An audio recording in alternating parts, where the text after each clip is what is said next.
Good morning. मैं S के शर्मा आप सभी को प्रूडेंस एकेडमी में स्वागत करता हूं। आज मैं बात करूंगा कि कंसाइनर के पुस्तक में क्या क्या एंट्री किए जाते हैं, इसके बारे में हम देखेंगे। देखिए, इसमें मैं एक ट्रिक्स दूंगा जिसकी मदद से आप उन सभी एंट्री को याद कर सकते हैं जो कंसाइनर के पुस्तक में किए जाते हैं। तो चलिए उस एंट्री को देखते हैं। देखिए, इसमें आपको ध्यान रखना है कि कंसाइनमेंट अकाउंट को डेबिट करना है और EBC PG कोड क्रिएट करना है। ठीक है, यानी कि एंट्री अगर देखा जाए तो क्या होगा, कंसाइनमेंट अकाउंट दिया टू EBC PG अकाउंट। यहाँ पर E का मतलब जो है वो आपका एक्सपेंसेज है, B का मतलब है बिल, C का मतलब है कमीशन, P का मतलब है प्रॉफिट और G का मतलब है गुड्स एंड ऑन कंसाइनमेंट। यानी कि यहाँ पर आपको क्या करना है कि इस सब में कंसाइनमेंट अकाउंट को डेबिट करना है और आपको एक्सपेंसेज को, बिल्स पेबल को, कमीशन को, प्रॉफिट को और गुड्स एंड ऑन कंसाइनमेंट, इन सभी को क्या करना है, आपको क्रेडिट करना है। तो चलिए इसके बारे में हम एंट्री को देखते हैं। देखिए, फर्स्ट एंट्री जो आपका होगा गुड्स एंड ऑन कंसाइनमेंट, यानी कहीं एक तरह से कि माल भेजने पर आप क्या एंट्री करेंगे। तो आप जो एंट्री करेंगे वो होगा कंसाइनमेंट अकाउंट दिया to goods sent on consignment account, consignment account दिया to goods sent on consignment account. अगर खर्च कंसाइनर के द्वारा किया जाता है, यानी एक्सपेंसेज ऑफ कंसाइनर का व्यय, तो जब कंसाइनर का व्यय हो तो उस स्थिति में जो आप एंट्री करेंगे वो एंट्री होगा कंसाइनमेंट अकाउंट दिया टू कैश या बैंक अकाउंट, कंसाइनमेंट अकाउंट दिया टू कैश या बैंक अकाउंट। देखिए, नेक्स्ट एंट्री होगा आपका डिस्काउंटेड ऑफ बिल्स, बिल का बट्टा कराना। देखिए, होता क्या है कि जब एडवांस में कंसाइनी के द्वारा बिल प्राप्त होता है तो उस बिल को कंसाइनर क्या करता है, बैंक से डिस्काउंट कराता है। तो उस स्थिति में आपका एंट्री होगा बैंक अकाउंट दिया, कंसाइनमेंट अकाउंट दिया to bills receivable account, bank account दिया, कंसाइनमेंट अकाउंट दिया to bills receivable account. Expenses of consignee, यानी कंसाइनी का व्यय, अगर कंसाइनी खर्च करता है तो उस स्थिति में एंट्री आपका होगा कंसाइनमेंट अकाउंट दिया to consignee account, consignment account दिया टू कंसाइनी अकाउंट। देखिए, नेक्स्ट है आपका कि जब कंसाइनर कंसाइनी को कमीशन पेड करता है, ठीक है, यानी कमीशन पेड होता है तब, तो उस स्थिति में जब आप एंट्री करेंगे वो एंट्री होगा कंसाइनमेंट अकाउंट दिया to consignee account, consignment account दिया टू कंसाइनी अकाउंट।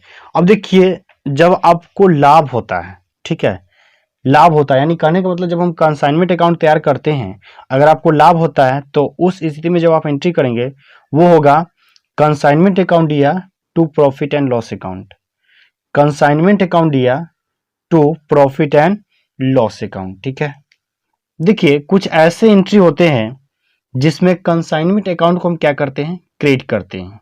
ठीक है, तो वो कौन कौन से एंट्री होगा जिसमें कंसाइनमेंट अकाउंट क्रिएट होगा, इसके बारे में देखते हैं। देखिए, आपको यहां से याद रखना है SLC अकाउंट दिया टू कंसाइनमेंट अकाउंट, यानी कि यहां S का मतलब हुआ सेल, L का मतलब हुआ लॉस और C का मतलब हुआ क्लोजिंग स्टॉक। यानी कि जब भी आपका एंट्री जो करना होगा सेल का, लॉस का और क्लोजिंग स्टॉक का, तो उस स्थिति में आप कंसाइनमेंट अकाउंट को क्या करेंगे, क्रिएट करेंगे और इन सभी आइटम को डेबिट करेंगे। यानी कि सेल के समय सेल को डेबिट करेंगे, लॉस को डेबिट करेंगे और क्लोजिंग स्टॉक होगा उसको आप क्या करेंगे, डेबिट करेंगे। ठीक है, देखिए, जब आप कंसाइनमेंट अकाउंट तैयार करते हैं, अगर आपको लॉस होता है तो उस स्थिति में आप एंट्री करेंगे, वो एंट्री होगा प्रॉफिट एंड लॉस अकाउंट दिया to consignment account, profit and loss account दिया टू कंसाइनमेंट अकाउंट। अब देखिए, होता क्या है कि जो भी आप माल को कंसाइनी के पास भेजते हैं तो कंसाइनी जो माल को बेचता है तो वो तो बेच ही देता है, लेकिन जो माल नहीं बिकता है, जो बच जाता है, यानी एक तरह से जो कहीं जो क्लोजिंग स्टॉक रह जाता है, उसके लिए आप एंट्री करेंगे, वो एंट्री होगा आपका कंसाइनमेंट स्टॉक अकाउंट दिया to consignment account, consignment stock account या टू कंसाइनमेंट अकाउंट। ठीक है, नेक्स्ट है आपका on receipt of account sale, यानी बिक्री का लेखा प्राप्त होने पर। जब भी कंसाइनर कंसाइनमेंट के द्वारा बिक्री का लेखा प्राप्त करता है तो उस स्थिति में जो एंट्री होगा वो हो जाएगा आपका कंसाइनीज अकाउंट या to consignment account. Consignee's account या to consignment account.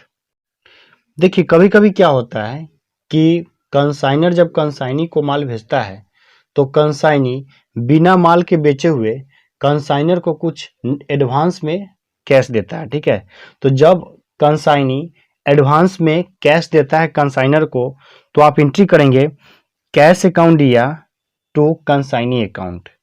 Cash account या टू कंसाइनी अकाउंट। अगर यही कैश न देकर एडवांस में बिल देता है, ठीक है, तो जब एडवांस में कंसाइनर बिल प्राप्त करता है कंसाइनी से तो एंट्री बनेगा बिल्स रिसीवेबल अकाउंट या to consignee account. Bills receivable account या टू कंसाइनी अकाउंट।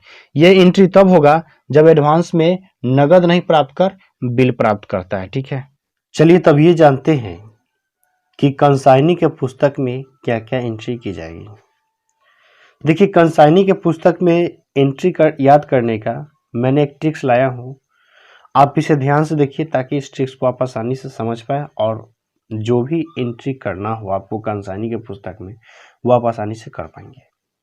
देखिए ट्रिक्स आपका ये है कि इसमें करना क्या है कि कंसाइनर को डेबिट करना है और BCEP को क्रेडिट करना है। यानी कि एंट्री की बात की जाए तो एंट्री आपका बनेगा कंसाइनर अकाउंट या टू BCEP अकाउंट। अब देखिए यहां पे जानते हैं कि BCEP का मतलब क्या है। तो यहां का B का मतलब जो होता है वो आपका बिल्स पेबल है, C का मतलब आपका कमीशन है, E का मतलब एक्सपेंसेज है और P का मतलब पेमेंट है। तो चलिए इस बात को हम एंट्री के माध्यम से क्लियर करते हैं। देखिए फर्स्ट एंट्री जो होगा वो है आपका एक्सेप्टेंस ऑफ ए बिल, यानी बिल स्वीकार करने पर। देखिए होता क्या है कि जब कंसाइनर एडवांस में कंसाइनी पर क्या करता है बिल लिखता है तो कंसाइनी क्या करता है उसे स्वीकार कर कंसाइनर को लौटा देता है। तो उस स्थिति में जो आपका एंट्री बनेगा वो एंट्री होगा कंसाइनर्स अकाउंट या to bills payable account. Consignor's account या to bills payable account.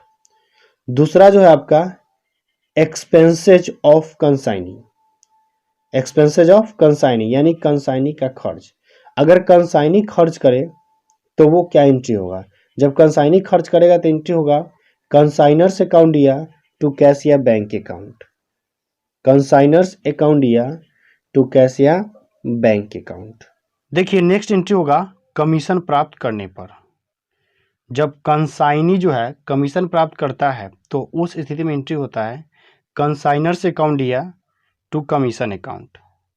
Consignor's account या टू कमीशन अकाउंट। ठीक है, देखिए अब है आपका पेमेंट ऑफ बैलेंस, यानी भुगतान करने पर।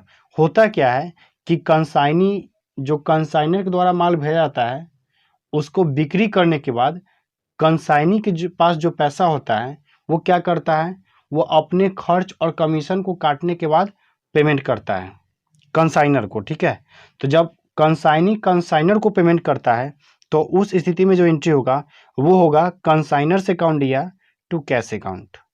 कंसाइनर्स अकाउंट या टू कैश अकाउंट। ठीक है, देखिए नेक्स्ट है आपका बिक्री करने पर। जब कंसाइनी माल का बिक्री करता है वो भी नगद, तो उस स्थिति में आपका जो एंट्री होगा वो होगा कैश या बैंक अकाउंट या टू कंसाइनर्स अकाउंट। कैश या बैंक अकाउंट या टू कंसाइनर्स अकाउंट। ठीक है।